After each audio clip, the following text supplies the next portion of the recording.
ప్రభు యేసుక్రీస్తు మధునామంలో మీ అందరికీ ఉదయకాలపు శుభములు తెలియజేస్తూ ఉన్నానండి.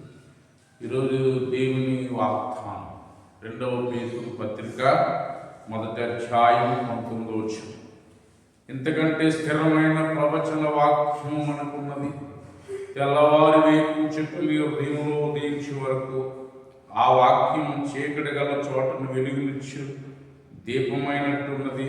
దాని యందు మీరు లక్ష్యం ఉంచిన యెడల మీకు మీరు ప్రియా దేవుని బిడ్డలారా, ఆ వాక్యం మీద మీరు లక్ష్యం ఉంచిన యెడల మీకు మేలు అని దేవుని వాక్యం సెలవిస్తుంది. ఆది యందు వాక్యమును, వాక్యము దేవుని యందు, వాక్యము దేవుడే.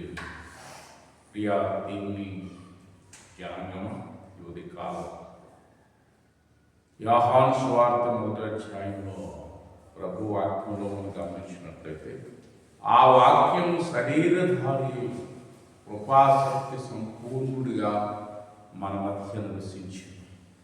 ప్రభువైన యేసుక్రీస్తు దేవాతి దేవుడు మానవుడిగా శరీరము దాల్చి ఈ భూలోకానికి వచ్చి మనందరి జీవితాల్లో శాంతి సమాధానము అనుగ్రహించి పాప శాప విమోచనించి మనల్ని విడిపించి పరలోక రాజ్యానికి హక్కుదారులుగా ప్రవేశించడానికి ప్రభువైన యేసుక్రీస్తు మార్గమును సరళం చేసినటువంటి మహా ఆ వాక్యం మీరు లక్ష్యించిన యెడల లేదు అని దేవుని వాక్యం సెలవిస్తుంది.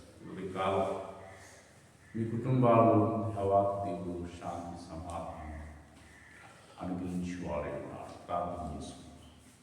మహాపరిశుద్ధుడు అయిన మా ప్రభువానికి వందనాలు.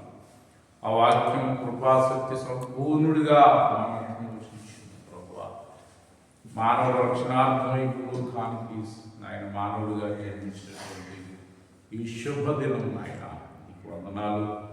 ప్రభా, నీకు వందనాలు. ప్రతి కుటుంబాల్లోనూ శాంతి సమాధానం ఆనందము నెమ్మదిని దయచి పాప శాపం నుండి విడిపించి ఆయన ప్రతి వారిని బిడ్డలుగా నీ పరలోక రాజ్యానికి వారసులుగా నీ బిడ్డలైన వారందరినీ కూడా మలచండి. ప్రభావ హక్కుదారులుగా చేసినందుకు మీకు స్తోత్రాలు చూపిస్తున్నాం.